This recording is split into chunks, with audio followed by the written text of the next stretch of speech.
बिस्मिल्लाहिर्रहमानिर्रहीम। अस्सलाम वालेकुम दोस्तों हिकिड़ी औरत शैतान वटि आई ऐं शैतान खे चई त हीउ साम्हूं जेको दर्ज़ी आहे तूं इन दर्ज़ीअ जी ज़ाल ऐं इन ॿिन्ही जे विच में झेड़ो कराए थो सघें ऐं इन्हनि ॿिन्ही खे तूं अलॻि करे थो सघें।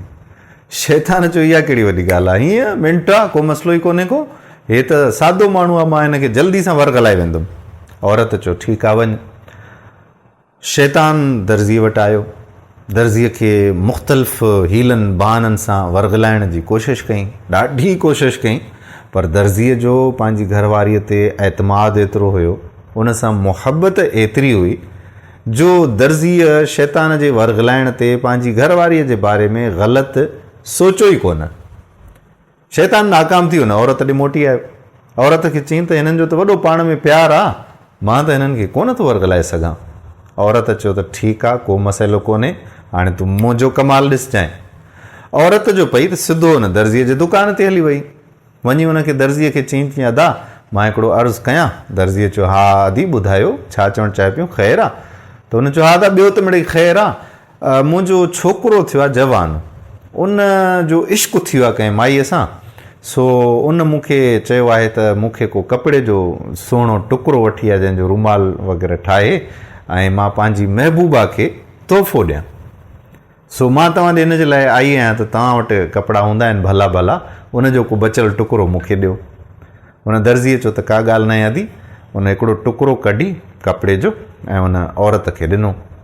उन औरत छा कयो जो उहो कपिड़े जो टुकड़ो खणी सिधो उन जी घरवारीअ जे दरवाज़े ते पहुती, वञी दर खड़काई, माईअ दर अची खोलियो, अमां हुकुम कयो, चई अमड़ इहो मां हिते आई हुयसि बाज़ार में, सो मूंखे हाजत थी पई आहे, सो मां तव्हांजे घर जो बाथरूम इस्तेमालु करे सघां थी। त हुन औरत चयो त का ॻाल्हि कोन्हे, अचो मां कयो इस्तेमालु, भले को मसइलो कोन्हे को। उहो माई जो बाथरूम में वई त उहो कपिड़े जो टुकड़ो उते रखी आई ऐं ॿाहिरि निकिरी उन औरत खां मोकिलाए हली वई। जीअं दर्ज़ी शाम जो घर आयो त वञे जो बाथरूम में, जॾहिं बाथरूम में ॾिठई त भेणा हीउ कहिड़ो लकाव आहे, उहो कपिड़ो त हिते पियो आहे जेको माई मूंखां अॼु वठी वई त उनजे पुट घुरियो आहे, उहो पंहिंजी महबूबा खे तोहफ़ो ॾींदो। हिन खे शक शुबा शुरू थी आहे। ॿाहिरि जीअं बाथरूम मां निकितो त घरवारी खे मारणु शुरू करे छॾियईं त तूं हेड़ी तूं होड़ी तूं होड़ी, पाण में जहिड़ो थी पियो ऐं घरवारी खे धिका ॾेई पंहिंजे घर मां हुन कढी छॾियो। उहा रोईंदी रोईंदी पंहिंजे पेके हली वई, हीउ ॿिए ॾींहं ते पंहिंजे दुकान ते वियो। शैतान औरत खे अची चयो त वॾी तूं त ज़ालिम आहीं भेणा, ॿिनि ज़ाल मुड़ुसनि खे मां शैतान बि इन्हनि खे अलॻि न करे सघियो आहियां, सो तूं इन्हनि खे अलॻि करे छॾियो, तूं त औरत जे नाले ते वॾो दाग़ आहीं।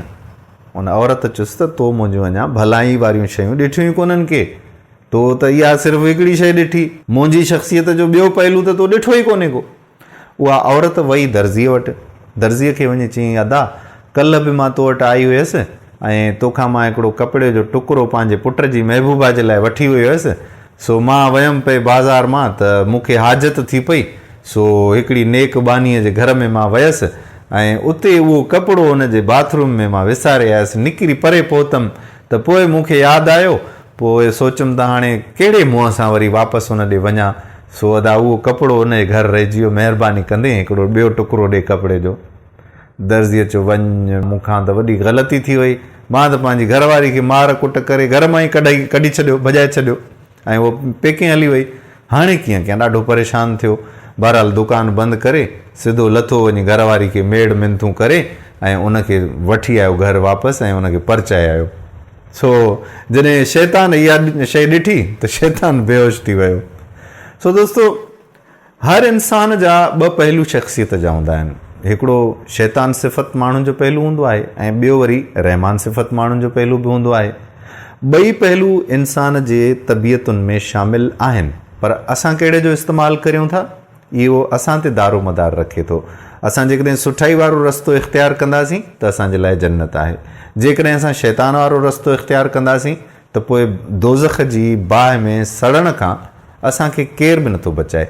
सुठा अमल करण वारो उहो चाहे मर्द हुजे या औरत हुजे, उहे इंसान आहिनि। जेकॾहिं ख़राबु कमु कोई बि करे थो त उहो कंहिं बि मज़हब जे ज़ुमरे में नथो अचे, न ई इंसानियत जे ज़ुमरे में थो अचे। सो अलाह ताला असांखे सिधे रस्ते ते हलण जी तौफ़ीक़ अता फ़रमाए ऐं अलाह ताला अहिड़नि शिरपसंद माण्हुनि खां असांखे असांजी क़ौम खे बचाए। आमीन सुम आमीन या रब्बल आलमीन। दोस्तों उम्मीद आहे त तव्हांखे अॼोकी हीअ कहाणी बि पसंदि आई हूंदी ऐं तव्हां पंहिंजे दोस्तनि सां बि हिनखे ज़रूरु शेयर कंदो। मां तव्हांजो थोराइतो आहियां, तव्हां एतिरी इज़त ॾियो पिया, तव्हां एतिरो मान ॾियो पिया ऐं असांजे हिन अकाउंट खे तमामु घणो तव्हां सपोर्ट कयो पिया। मां थोराइतो आहियां तव्हांजो सभिनी जो दिलि सां। ईंदड़ वीडियो में वरी मिलंदासीं। उन वक़्त ताईं पंहिंजे दुआनि में रखिजो यादि। पंहिंजे मेज़बान क़ादिर बख़्श कलोड़े खे इजाज़त ॾियो। अल्लाह निगहबान।